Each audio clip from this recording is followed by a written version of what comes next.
আসসালামু আলাইকুম। আজকে আমি তৈরি করব ধনিয়া পাতার মজার আচার। এই ধনিয়া পাতার আচারটা তৈরি করার জন্য উপকরণ লাগে খুবই সামান্য। আজকে আমি প্রায় ৩টে উপকরণ দিয়ে খুব সহজেই ধনিয়া পাতার আচারটা তৈরি করে নিয়েছি।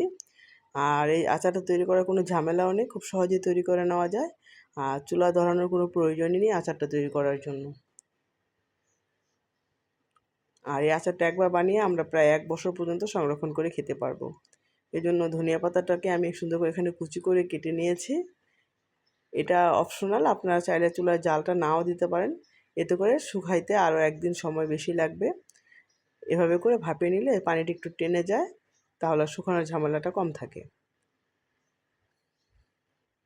এভাবে করে আমি ধনিয়া পাতাটা ভাপিয়ে নিলাম। আর এখানে নিয়ে নিয়েছি আমি রসুন, শুকনো মরিচ আর তেঁতুলের কাঠ।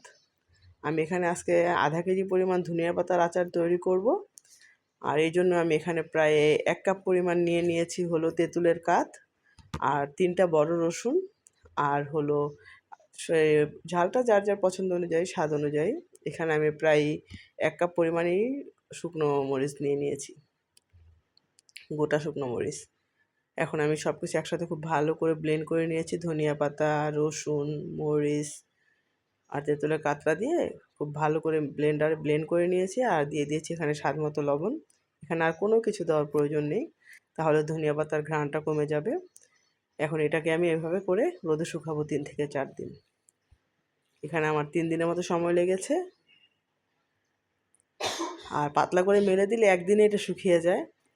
এটা এখন আমার শুকানো হয়ে যাওয়ার পর এটা খুব সুন্দর করে মথে নিচ্ছি। এখানে আমি সরিষার তেল দিয়ে নিয়েছি প্রায় ১ কাপ পরিমাণ। দিয়ে সেটাকে সুন্দর করে মথে নিয়ে এভাবে বলের আকারে তৈরি করে ছোট ছোট আমি বয়ামে ভরে এর মধ্যে তেল দিয়ে নিলাম সংরক্ষণের জন্য। এভাবে করে সংরক্ষণ করলে প্রায় ১ বছর পর্যন্ত আচারটা ভালো থাকবে।